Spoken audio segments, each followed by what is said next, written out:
There you go. I'm resident of Collinwood. Joining me here tonight, Patrick McCray, author of the Dark Shadows Daybook, and his friend Butch. We are here to discuss the Halloween franchise. So, guys, when did you guys get into the Halloween franchise? Butch? Wow. Mid-late 80s, I guess. That late? Yeah. Horror was not really encouraged in my family, so I'm sure it was some Halloween showing of Halloween 1, 2, or 3. So, if it was Halloween 3, I bet you were very confused by the next Halloween movie you watched.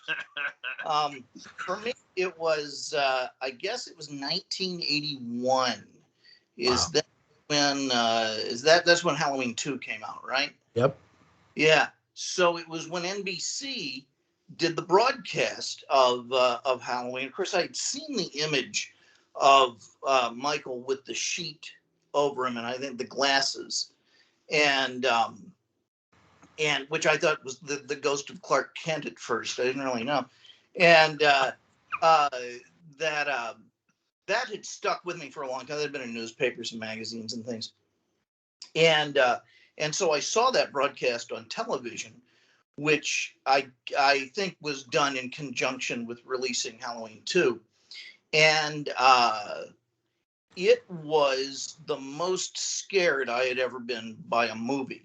Wow. Because so I was right at the age of the kids in the movie.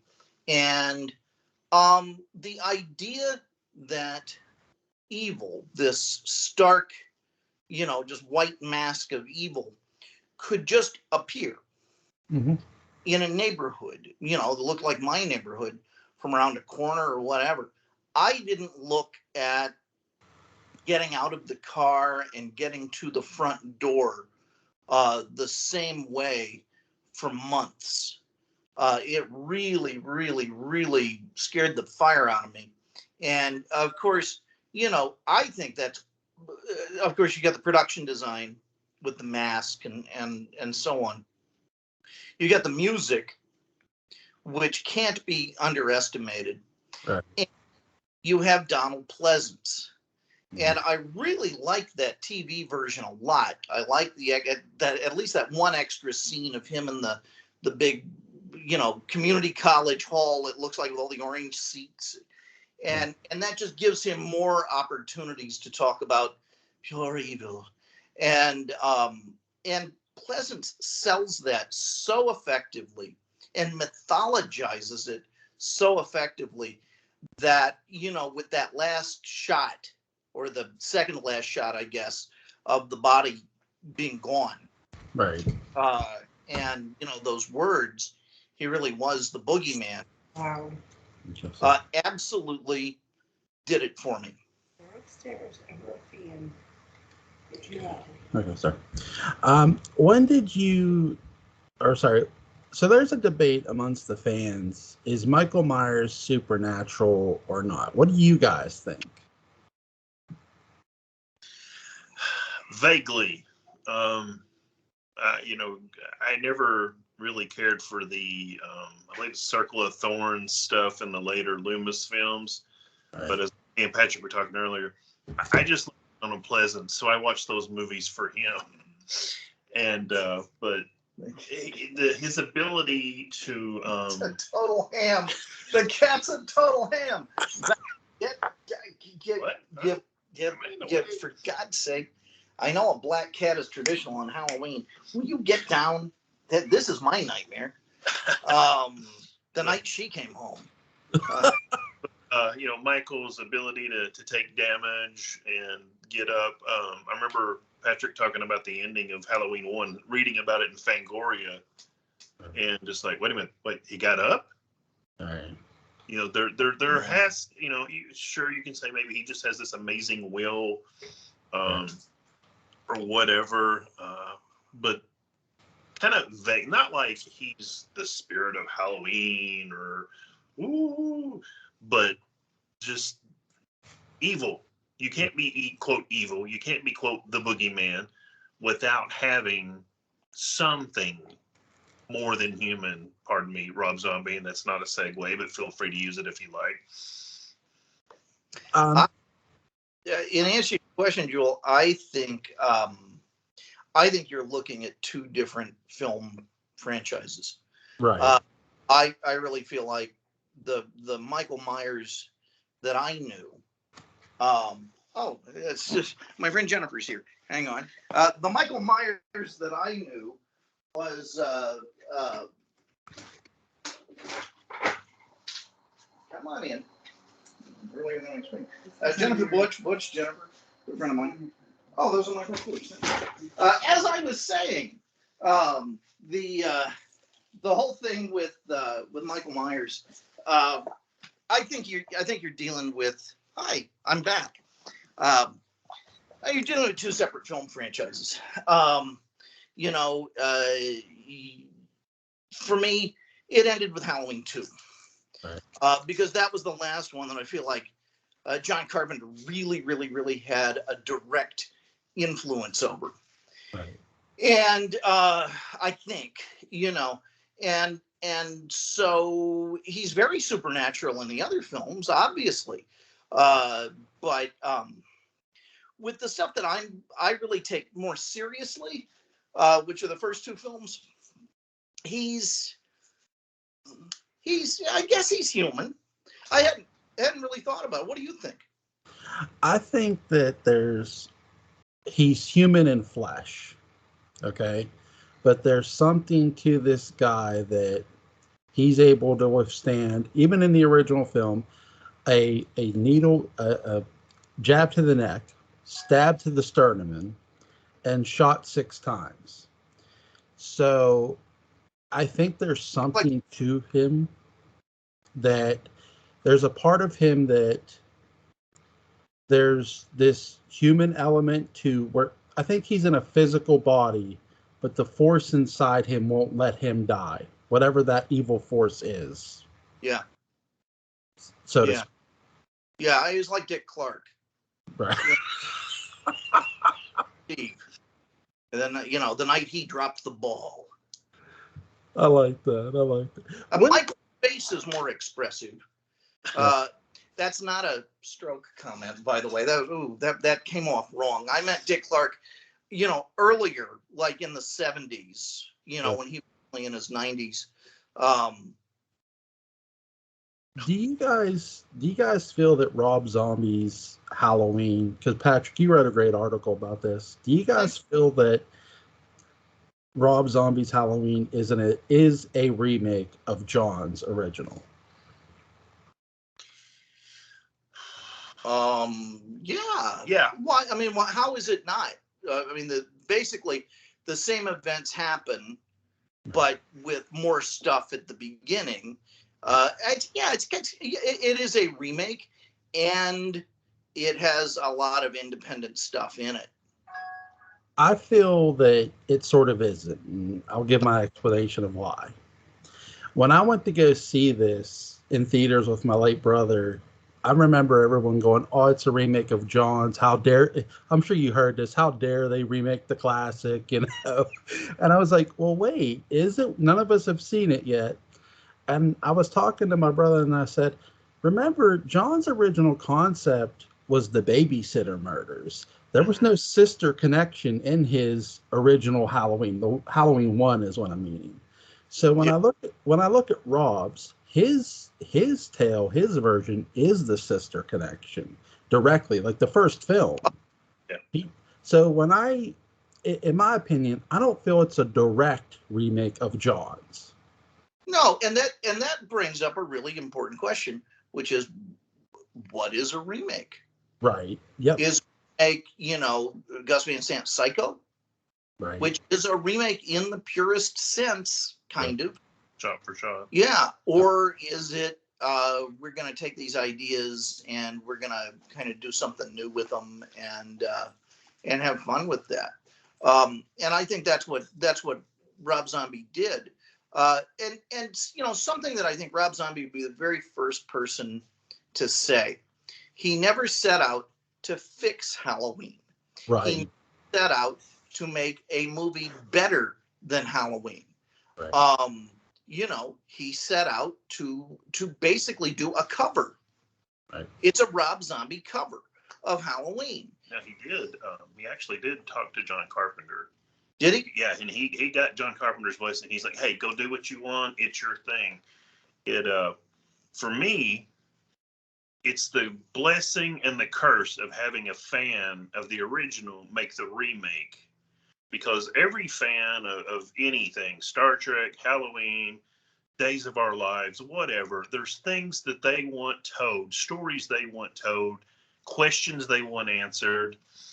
And if they ever get the chance to do it, they're going to answer those questions. They're going to tell you. And unfortunately for me, I like the Rob Zombie films. Of course, they don't compare, but I don't mind them. And but I hate his family. They're such redneck trash. How dare you say that about Rob Zombie? That's Michael's family. Oh, thank goodness. Yes. And I just, when Patrick knows, I love Devil's Rejects. That was one of my favorite films of the time, and Of all time. But watching Sheriff Whitell talk about how he's got a busted hand and he can't work, and I'm leaving out lots of expletives. Right. I wonder how much of Rob Zombie's dialogue would be there if you took out the F-bomb. Right. When you take a fan and they do the film, they tell the stories. Rob always wanted to know, apparently, what was Michael's backstory? What was the story? And that's what he told, adding in, like you mentioned, the parts about Halloween 2 and the sister connection. He told what was important to him. If all made a remake of Halloween, we're going to center on different things. Right. And tell the kind of story that we want. And like I said, that's kind of the blessing and the curse of it. I think the best, one thing Rob Zombie will never get enough credit for with it, his cinematography matches John's. I think that's where maybe people look at it where they maybe think it's an exact remake, because I would dare say with his cinematography, and I'm going to get killed for this, to me is better than John's original. Because I love the over-the-shoulder shot of Michael, where he's shooting him, where he's a boy, and he does this over-the-shoulder camera shot that's Dean Cundy-esque. Mm-hmm. And I love how he shoots the town of Haddonfield. It's just like the way Carpenter shot it. He from a camera story frame, he does a beautiful job with his camera work in the movie. Oh yeah, me and Patrick were talking earlier about the Rob Zombie films, and I said, this, what I'm about to say irritates some people, but it's like the Haddonfield, the babysitter murders happened back in the late 70s, and you had like the quote TV movie, which would be the John Carpenter version, which a lot of people don't realize how unbloody it is. It's just very suspenseful. And Rob Zombie's version is kind of this is what really happened. And I have a friend who's a big Halloween fan, and him and I have this friendly Halloween Friday the 13th rivalry. And him and I went to go see the first Rob Zombie film, and I said, man, that's the best Friday the 13th film I've seen in years, because Michael is just brutal in that film. He is. Michael's not brutal in the Loomis years or the first Jamie Lee Curtis return years. Not that brutal anyway. Right. I think the most brutal Michael is like in the like those years is probably Halloween 6. Like I would say 6 is like very dark. Yes. Like even like whether you like the Curse of Thorn or not, like the mythos behind it, it's very dark. It's shot in Salt Lake City, like 5 is. Sure. So they really, I love the blood in it. There's a good deal of blood in 6. So I'd say from a standpoint of pre-Rob, 6 is sort of your bloodiest Halloween prior. Now 6 was right before H2O, right? Yeah. Okay. Now I have a little tidbit for you guys. This is a little fun fact. Even though Halloween H2O time jumps and ignores 4, 5, and 6, if you go back and watch this on Loomis's wall, they show like Dr. Loomis's wall. There's newspaper clippings. Mm-hmm. There's a mention to an aorta puncture with a picture of scissors those scissors are the scissors that killed Rachel in Halloween 5. So 5 is sort of mentioned in H2O. Really? Yep. Interesting. It's weird because they're not supposed to be tying them together because, again, H2O is picking up from the first two. Right. You know, so who's you guys' favorite characters? Do you have, like, in all the franchise? Oh, Dr. Loomis. I would agree. I like Dr. Loomis. One of my favorites is, I don't know if you've seen Halloween Resurrection, is Freddie Harris, played by Busta Rhymes. That is literally the reason why I've not watched Resurrection. I was telling Patrick, I was watching AMC, and I watched the very beginning of it because I saw H2O in the theater, and I was curious how they got past the beheading. I saw it in the men's room of the theater, but we weren't supposed to talk about H2O. that. It passed. So I watched that, and then I was like, okay, I like the idea of Resurrection. You know, hey, we're at this crazy killer's house on Halloween. You know, great idea. And then it's like, oh, wow. But feel free to change my opinion. Help me out here, because I've honestly never watched all the rest of it. Okay, Resurrection was the last film I saw with my mother before she passed. She was legally blind at the time. And we went to the Brownsville drive-in, and I was describing the movie to her. And it was the day after the movie come out. So the movie has a lot of sentimental value to me where, now here's what I'll say. Resurrection has two big faults for me. One, how they kill off Laurie Strode. It's not done well. They could have killed her off a better way, but they're getting Michael over. And now here's where Resurrection's biggest issue is, and it's not the only Halloween that does it. It takes them too long to get, because they have more than one protagonist, and there's a lot of Halloween movies like that. It takes them too long to get Busta Rhymes' character across to the audience. I mean, they Thanksgiving the previous year.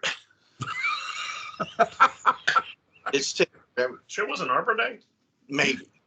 But because the character's supposed to know martial arts, so they make very little mention of it.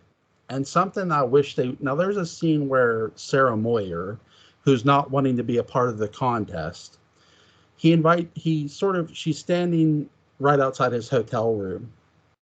I wish they would have had this sequence, and I've pitched this 1,000 times, where he invites her in, and where they could have sat her down because she's wanting to leave. And the feeling I get from his character is he hates to lose. Like, he can't stand to lose. Well, what caused that, right? There's no explanation of what caused that. And to me, they could have given the explanation of where he has all these first place trophies for martial arts contest, except for one, he has second place. And he tells her, I quit because I lost. I felt like a loser. I let myself down, my sensei down. Don't be me, Sarah. Don't quit, because you'll regret it. And they could have connected him with the audience a lot more, but they don't. They don't do that. I like Resurrection for the overall of what it is. I just feel they didn't do their due diligence to help get his character across. You are to the oeuvre of Busta Rhymes where Roger Ebert was to Russ Meyer. You have given Busta Rhymes and his dramatic potential and dramatic life more attention than any other human, and God bless you for it. I really have.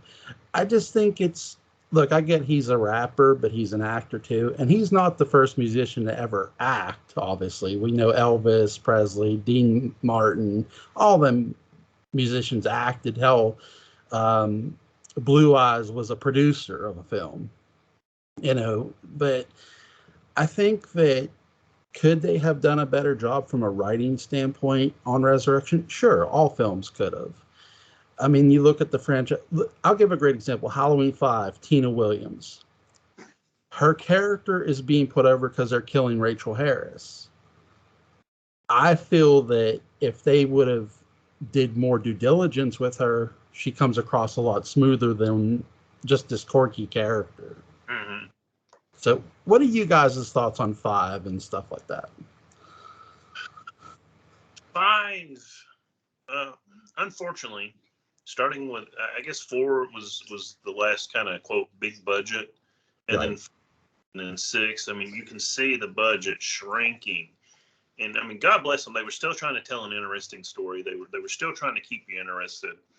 But it's, sometimes I watch them just to, oh yeah, that's what happened in this one, and a whole bit about what was the Man in Black? Yeah, the Man in Black. And let's just drop that. I would have preferred if the Man in Black had carried a leather briefcase, a brown leather briefcase, by some Sunkist and Dr. Pepper containers. Jennifer, I wish he'd carried a brown leather briefcase.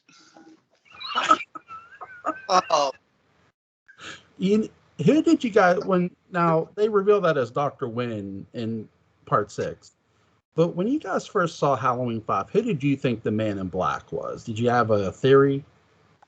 I honestly thought they were going to introduce some kind of, if you will, Boba Fett type character, man with no name, bounty, and we're setting up like some sort of worthy challenger and fighter to go up against Michael. Kind of like in the old John Wayne movies, they would usually have Forrest Tucker or another big guy that you can see them going at it.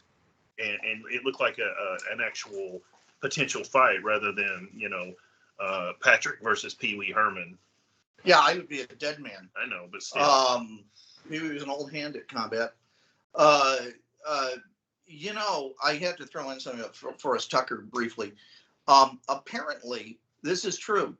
Until Milton Berle, apparently the mightiest man in Hollywood in a very specific regard. So mighty, in fact, that Forrest Tucker apparently hit a golf ball with it standing. Wow. I had to throw that in. So back to Halloween. No, I thought the Man in Black, when I first saw him as a kid, was the devil. I thought it was Satan coming for Michael's wayward soul. Interesting. I don't know why. The way he walked, though, it was so eerie. Like, he had this eerie vibe to him. It didn't necessarily surpass Michael's, but it had its own aura to it. I think we're kind of on a similar wavelength because he could have been the devil's bounty hunter as right.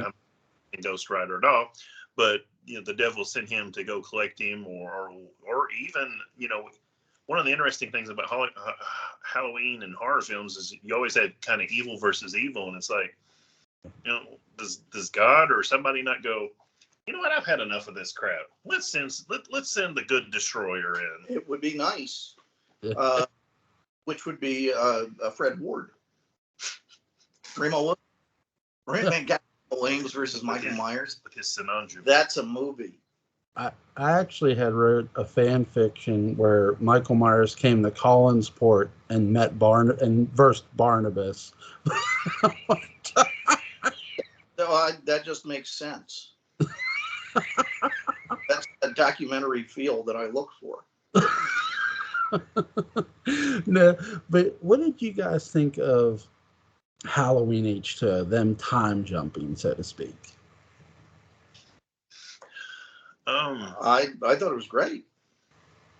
It you always have to account for Jamie Lee, isn't 20, 25, whatever she was in H1 and H2. And it's kind of hard for me to divorce it because the reason I went to go see Halloween's 4, 5, and 6 was Donald Pleasance. Right. And I grew to like Daniel Harris's character. Right. And when Donald Pleasance passed away, and it's like, oh, look, Jamie Lee's come back. It's like, okay. And I felt the story was kind of lacking for the return of one of the major characters. It was like, okay, we got Jamie back, and that's where they stopped. It's like the pitches stopped, or there wasn't more. We've got Jamie back. That that was kind of it. And I'm gonna. Here's a real. I'm I'm sorry. off. Here's a real interesting question for you guys. Do you guys wish they would have, instead of writing the character of Dr. Loomis off, do you wish they would have recast him? That's interesting. In H2O or Yeah, an H2O. no? I Okay. personally don't. I mean, for that timeline, that, Right. that multiverse, no. Dr. Loomis was Donald Pleasance. Now, if they had introduced someone in say 5 or 6, Right. taking out Circle of the Thorn, who was kind of Loomis's helper or something, and then brought that person in or moved them to the forefront in H2O, sure, no problem. But no, you can't. In my mind, you can't recast Loomis in that timeline. Okay, I will respectfully take a different approach. I think Loomis is so important to that mythology and to that balance, especially because you've got sort of these middle class, just regular American folk, and then you have Michael Myers, and so that's almost two sides of a triangle. And so the third side is, I think, this very erudite, intellectual figure who nevertheless has been driven to become this man of action. And my suspicion is that, Donald Pleasance would have said one of two things. He either would have said, I don't care. This is a paycheck. Honestly, I think that might have been what he said. Or I think probably if you would ask him seriously about the dramatic continuity, it might have been a nod of respect to what he had established, that the character was so potent that the character needed to continue. And then it's just a matter of, finding an out of work English actor and giving him the part. I think it would have been wrong if they had cast someone who was visually not of his generation. Right. I think that would have been a problem. But we deal with recasting a lot. I mean, if you're a James Bond fan, how many Felix Leiters have been? So that means get David Hedison to play Sam Loomis. Oh my God, that would have been so good. But there are a lot of probably a lot of interest. Get David Warner. We were talking about David Warner earlier. Yeah, you make it a selling point, you make it a plus, and then you got a stew going. But do you want to stick with someone visually that looks like Donald Pleasance or not? I don't think. Hollywood only creates a Greek god so often. The epitome of human perfection so often, and once you've once you've been to Pleasantville, that's it. God, get Don Knotts. He's already played one notable law enforcer. Right. Evil. For me, like at that time, I wish they would have got Bob Hoskins in 1998. Hoskins would have been terrific. That's not a bad choice at all. Yeah. But what about today, guys? Let's say if they rebooted the whole franchise again. Who would you cast, either you gentlemen cast, as Dr. Sam Loomis today? I got one. Go ahead. I'm still thinking. Oh, but okay. So back then, though, I'll tell you who would have made Sam Loomis. That just would have made Michael Myers take off his mask and retire, and that would have been it. Patrick McCray. Oh. A man so intense that at the end of every Prisoner episode, his head would explode and fly at the audience, and bars would have to come in to stop it from flying out of the screen at you. Now, Derrick Jacoby. Nice. Yeah, Derrick Jacoby, and Derrick Jacoby is the only one of those, that sort of generation of English actors who didn't get his own franchise. Judi Dench got Bond. Patrick Stewart got X-Men and something else, I don't know. And Ian McKellen got what was he in? Lord of the Rings. So there's the odd man out there. I think Derrick would be happy for a paycheck. He's wondering where his Marvel roles are. I think. I'm going to go a different route. Okay. Daniel Craig. Oh, Daniel Craig. I don't want him to be Bond. I Yeah. don't want him to be two-fisted man of adventure. Did you see Knives Out? Yes. So that Daniel Craig. Yeah. You know, maybe a Loomis that has a little darker side to him. Maybe, you know, he had to do some things to make some money. He knows some people that he shouldn't know. Hey, I don't want him completely criminal, but, you know, and I don't want him going mano-a-mano with Michael, but somebody just to, you know, it's like, you have to be able to come out and tell these people, hey, this guy, you don't have to do evil, but you have to get them to believe that, you know, there is danger coming. Right. Okay, I got another weird choice, but I think a good one. Yeah, imagine this done seriously. Adam West. That voice, the face when it went kind of haggard, just when he says pure evil. And do it. And do it straight. I mean, because Adam West was an actor. Don't do Adam West. No, I mean, you know, Adam West, when they wanted him for Bond. Yeah. What about you? To keep it, I'll pick two actors. Number one, because he doesn't have to do an American accent. He could do his British accent. Hugh Laurie would have been. Oh, Hugh Laurie. Yeah. And the other one, even though he's American, Forrest Whitaker, I think would do a good job if given the chance. What? Oh, I know who I wanted. I talked about this years ago. Avery Brooks. You can't go wrong with Avery Brooks. You can't. He could play Laurie Strode as far as I'm concerned, and it would at least be interesting to watch. He would work issues. He would have been a lot less intense in season 7. What's you guys like? There's been many scores for the franchise. Is there like a score that is you guys' favorites out of all the franchises? I mean, the first. Yeah, like the first, inventing that melody, inventing that incredibly clean melody. Because also the first score has, this is going to sound goofy, but it has the quality of the Mozart does, in that it always sounds fresh. It always sounds new. So, you know, as long as they're using that motif, you're set, I think. I would go with the first one also. And of course, it's iconic. Of course, you hear that. And for years, that was my sister's ringtone, and she hated it. And that's why I chose it, of course. But during scenes where maybe it's not quite as intense, and I apologize for doing my bad piano voice here, but it's like, dun, dun, dun, dun, dun, dun, and it's kind of slow. And it works in that scene because you still know Michael's still right over there watching. Yeah. But he's waiting. And that's the thing about Michael in the first film. He's a very much an opportunity killer. He waits. You know, he's very methodical. It's like, I can't kill that guy because there's two people over there.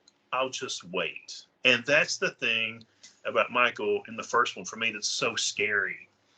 Is, you know, it doesn't matter how prepared you are or whatever. Sooner or later, you got to rest. You're going to slip up. You're just, sooner or later, you're going to make one small mistake, and then boom, that it's too late.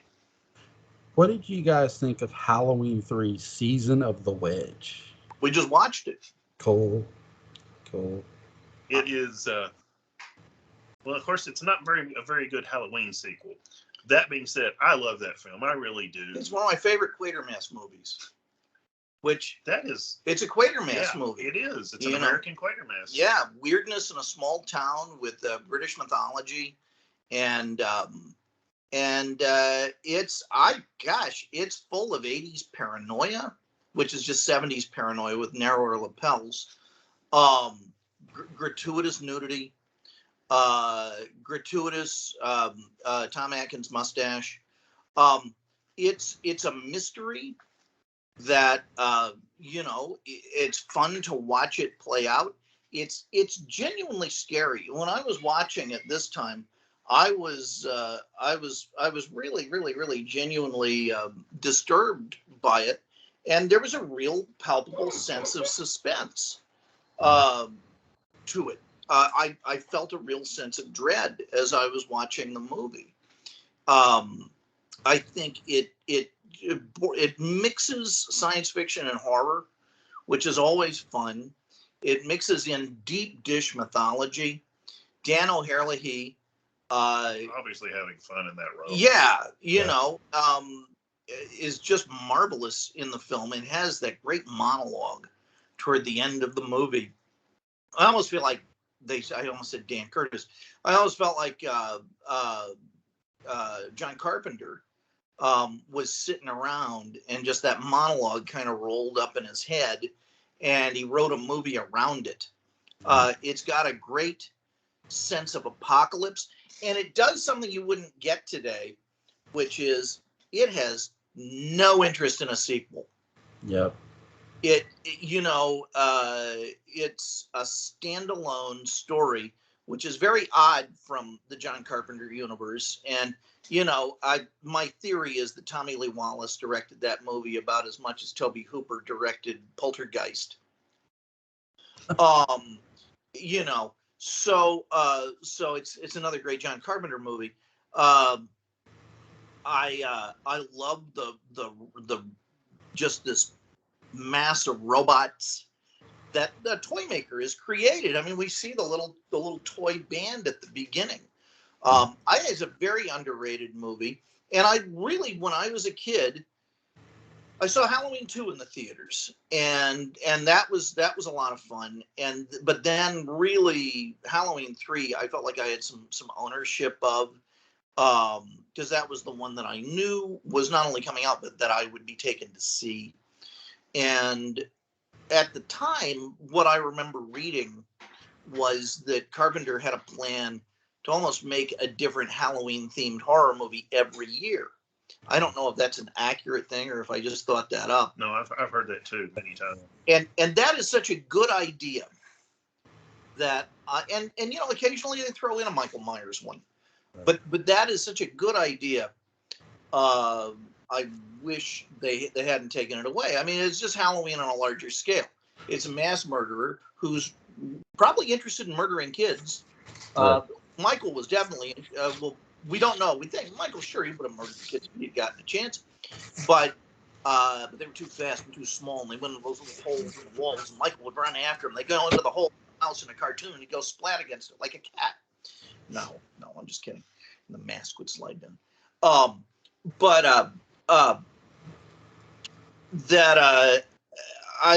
Dan O'Herlihy's character, Connell Cochran,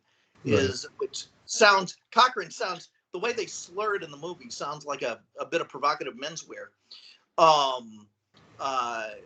He's just, murdering on a greater scale on Halloween.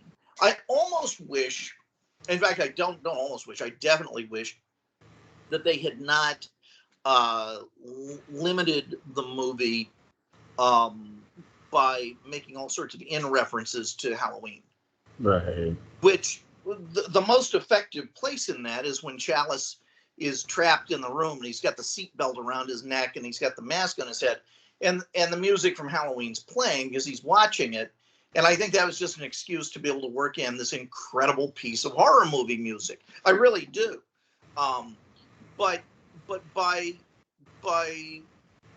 making the movie part of that universe, I think it lessens it a little bit. Really, really, really let it be its own thing.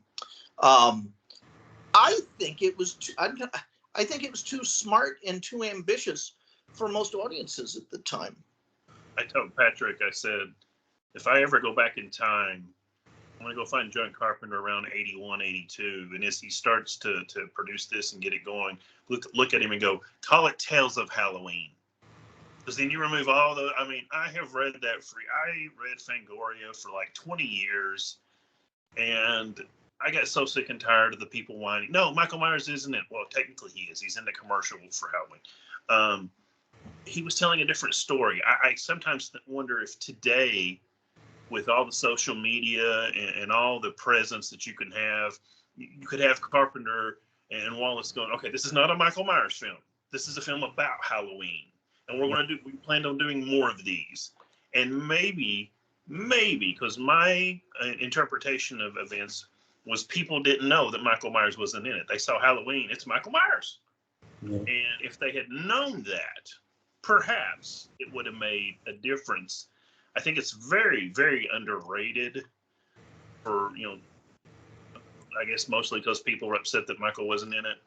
But also, we were watching it, and I was like, man, this looks like a John Carpenter film. Oh, yeah. And it sounds like a John Carpenter film. And there's so many shots and scenes, and it's got the same musical cues. We're watching people walk away, and then somebody steps to the side, and we hear the yeah. There are a lot of musical there are musical cues that are so similar. It feels like that is the overarching voice, that now we're going to see different movies to this beautiful John Carpenter music. And I heard a few that actually made me think of Escape from New York. Yeah. Which, as you know, is one of my favorite films of all time. And was made just the year before. Yeah. What do you think? I give this movie a straight 10. Like, it's perfect. Oh, great. Okay, good. And here's the thing, too. Here's where I'll disagree with you guys a little bit. I like the fact that they show the original Halloween as a movie, because it lets the audience know, you see this is not what this movie's about. And they do it to me early enough when Dan is in Dr. Chalice is in the bar. Please, yeah. We're not that formal with him yet. And he's watching the TV, and they are showing a commercial, John's Halloween. I love how, and there's some really great Halloween Easter eggs. Jamie Lee Curtis is the PA announcer. Oh, she's the voice in Information. Yep. Yeah. You have the guy who did Michael Myers in Halloween 2. He's one of the henchmen. So, I mean, it's a great Easter egg movie too, and just a great movie altogether, where doom is imminent and there's no stopping it. Yeah. It could almost be part of the well, maybe not Apocalypse trilogy, but the Apocalypse series that he so with Mouth of Madness and Prince of Darkness. Yeah. Well, most people don't know about that kind of stuff. Okay, yeah. I will say, Patrick had a good point about it being a standalone film. I would be interested in seeing what that world was like 20, 30 years later, when apparently just in America, from what we see, you have a large portion of the younger generation is gone. How did this affect that world? And then I started thinking, I wonder if that could tie into, Escape from New York or Escape from LA, where the American economy kind of crumbles because there's no, I guess that'd been our generation X. So the baby boomers and whatnot, they have to work longer and longer, and eventually it just kind of. A lot of people working for Orkin. Orkin stock goes through the roof in this movie. Something we talked about. I'm curious about your opinion. When I was a kid, the first time I watched Halloween 3, when they're in the room with the family to give the opinion of the quote new commercial, and the bugs come out and the snake comes out and I think worms come out, and I told Patrick first time I saw it when I was a kid, I thought they're not really there. There's like a gas, like a scarecrow from the Batman comics. It releases, and of course it kills the kid, but it releases the parents' worst fear, which would be the mom seeing her kid killed and she can't do nothing. And apparently, and going with that thing, the dad for some reason was terrified of rattlesnakes. Right. The gas killed them, but to him, he thought it was rattlesnakes biting him. Right.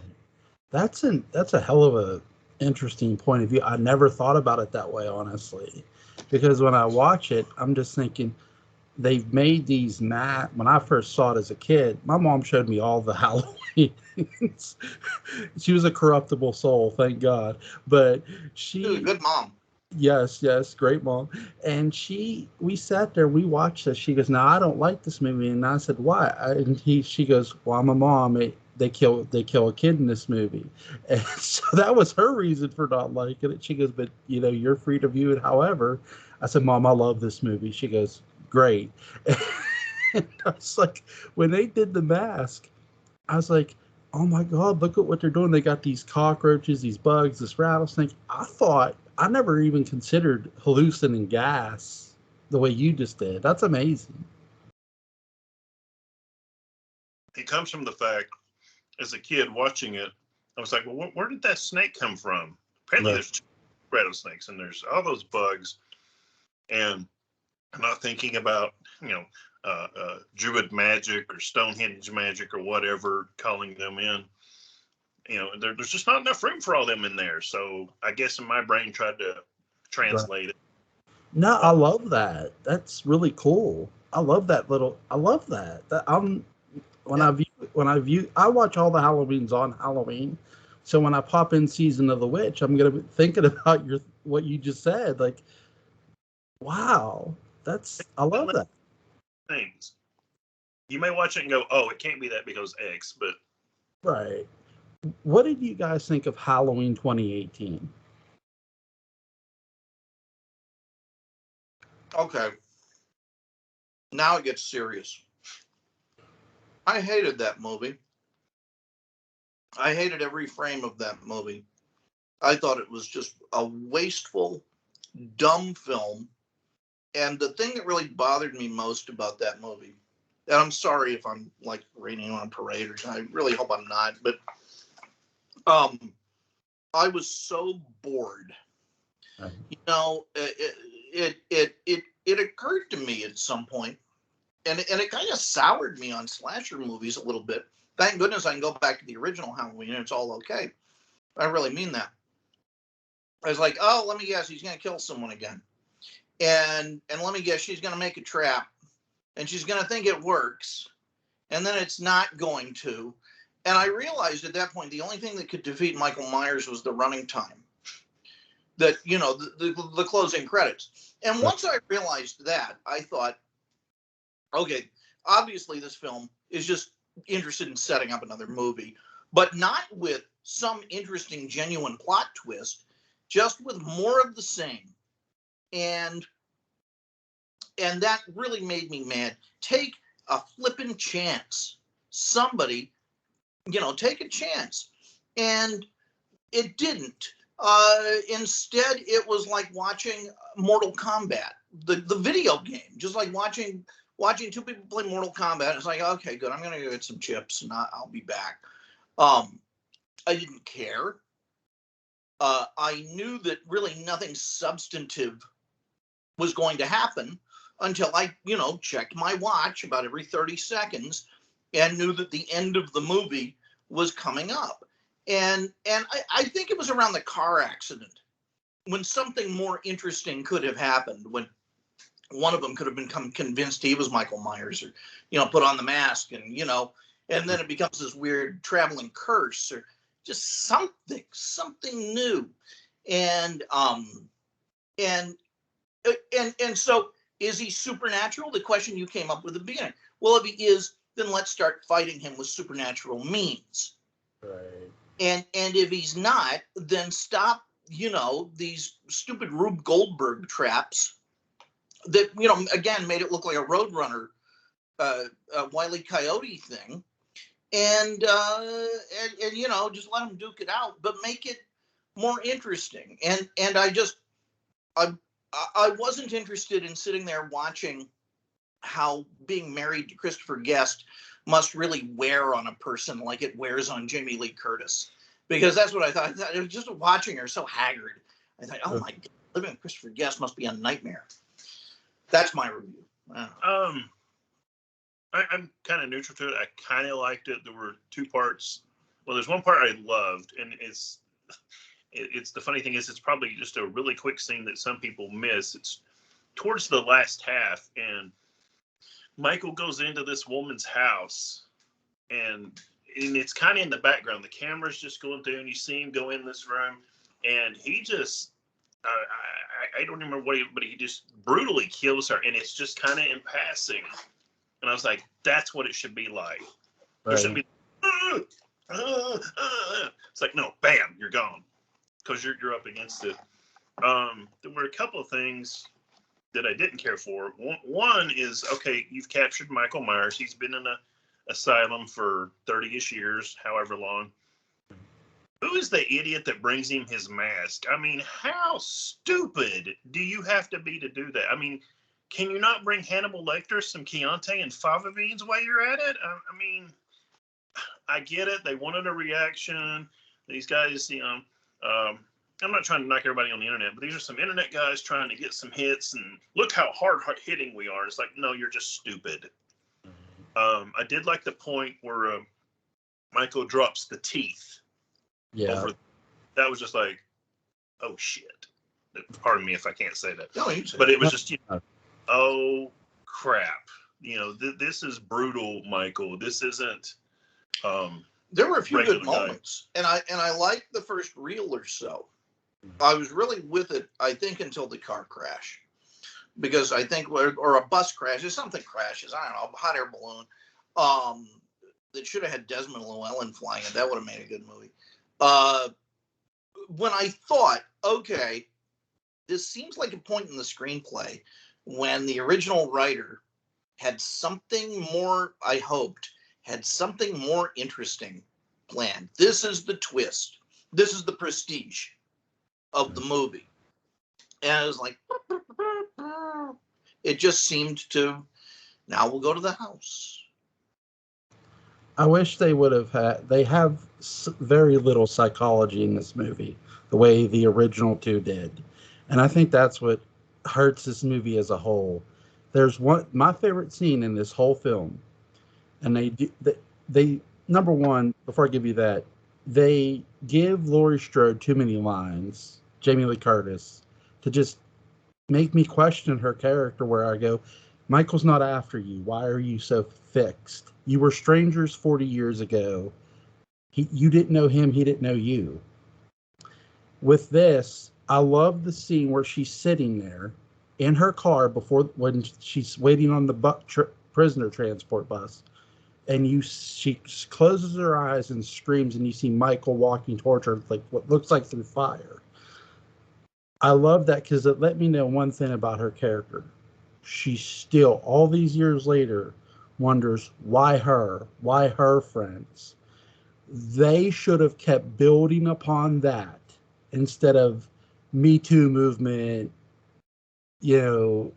all that other shit. Yeah. They don't. Yeah. I was just going to say, I think Patrick hit the nail on the head.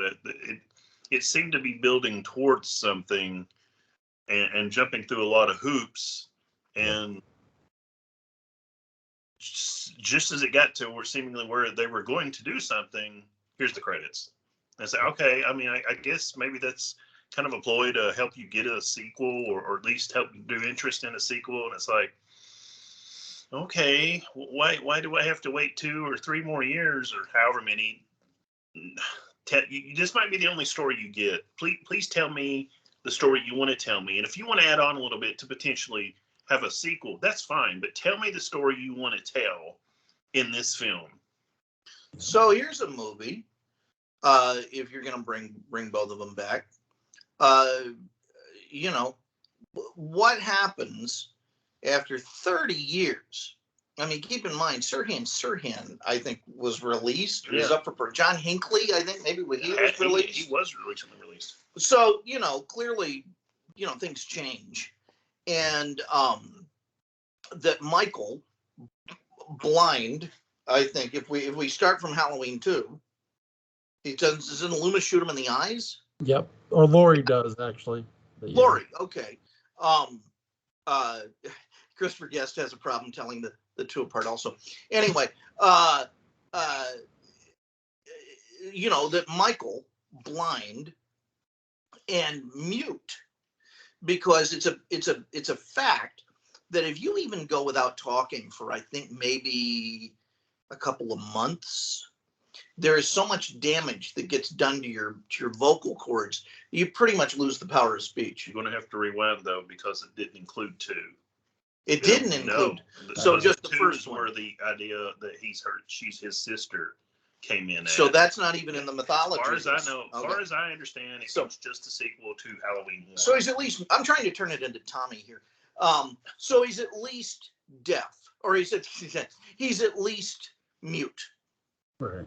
And imagine that he actually does get rehabilitated.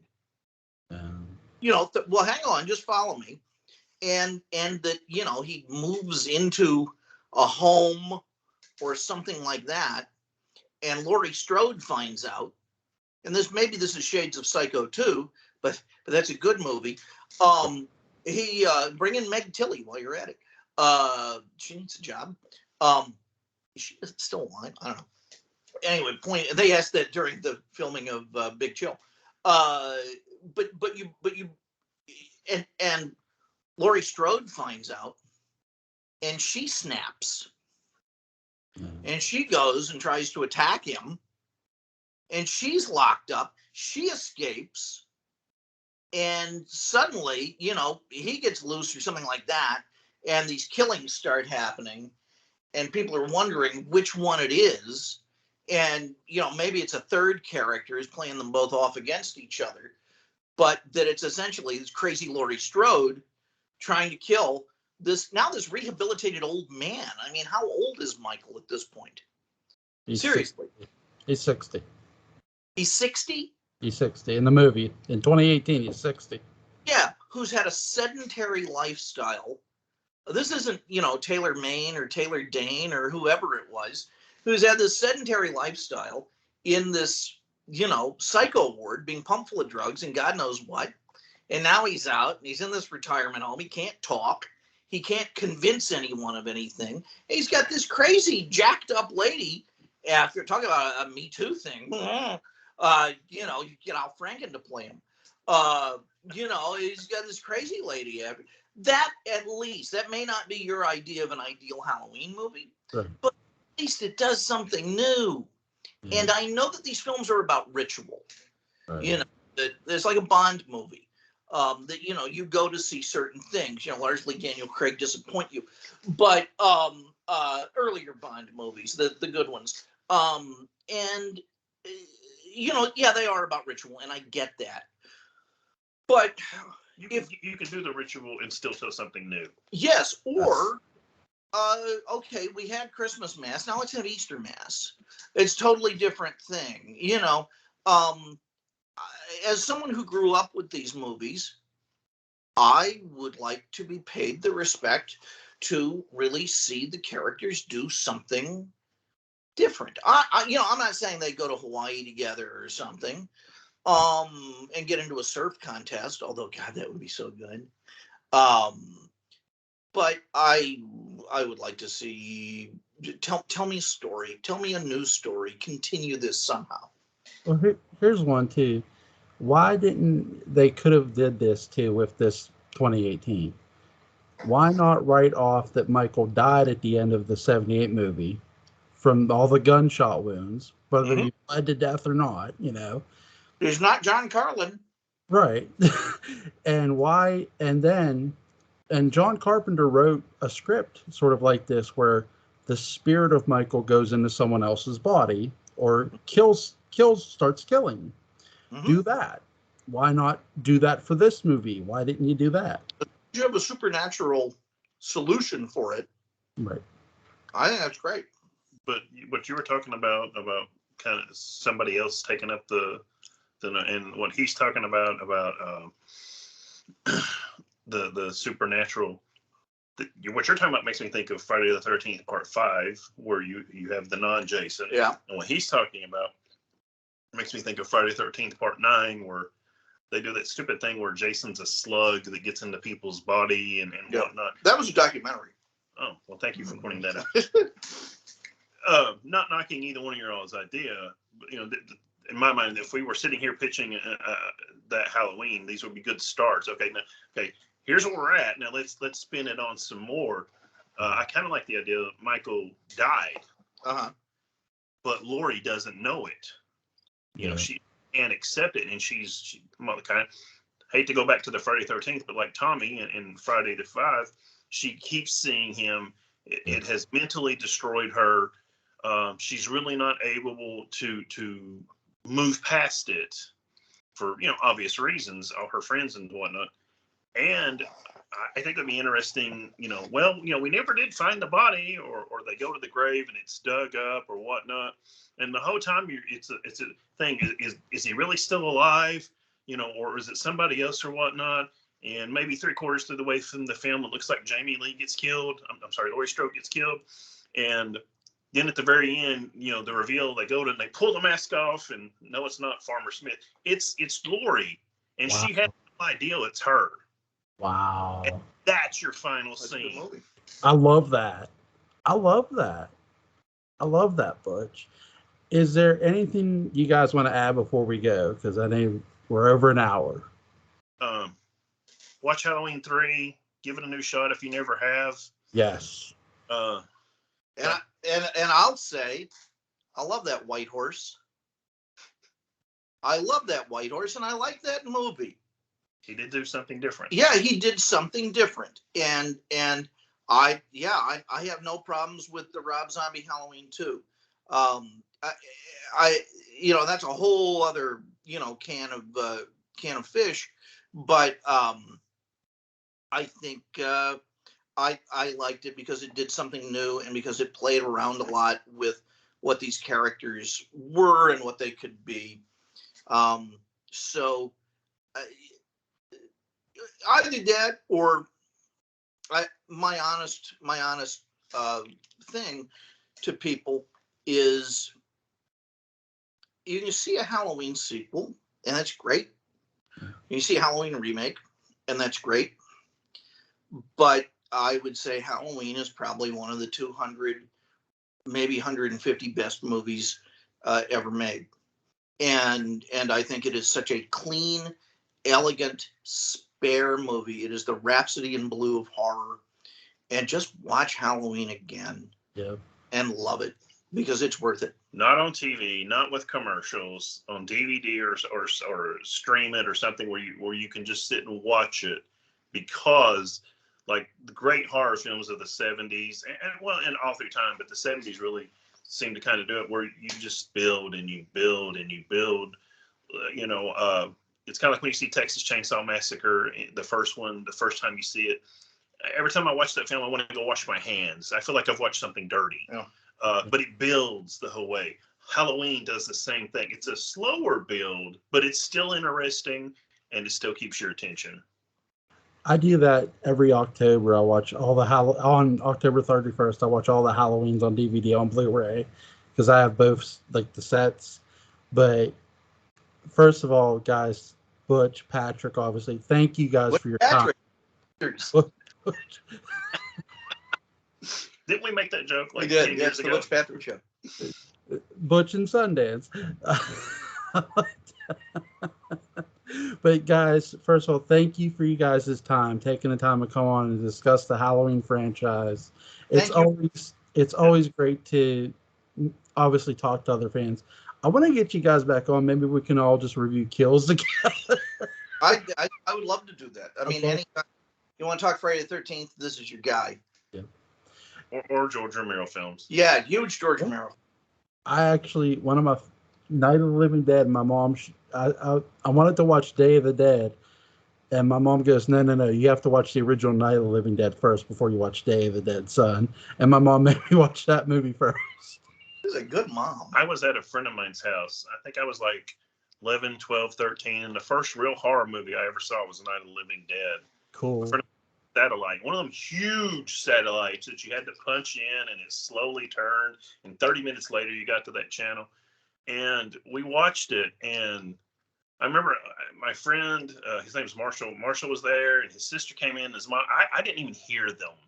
I was so enthralled, and I didn't sleep for like 2 days, because when I was a kid, my great grandfather passed away. I was like 5, and someone made me go up and give my great-grandfather's corpse a kiss, which apparently is something some people do. And I didn't realize it. I was terrified of dead people. Right. And here, literally, my worst fear come to life. Right. And so for like 2 days, I did not sleep. And then finally, I came home and just collapsed. Wow. And then after that, it's like no horror movie scared me ever since then. Exorcist still gives me those weird, but Night of the Living Dead, man, it was just like it was a punch to the face, the stomach, and the groin all at one time. Nice. I like that story. That's awesome. Thank you guys so much. A link to Patrick's Rob Zombie article will be in the description box. Patrick, Butch, thank you guys. It's been so much fun having you guys both on. Well, thank you so much, and thank you for doing the show. Thank you guys. Have a great night. You Take care. You take care too. Bye. Bye.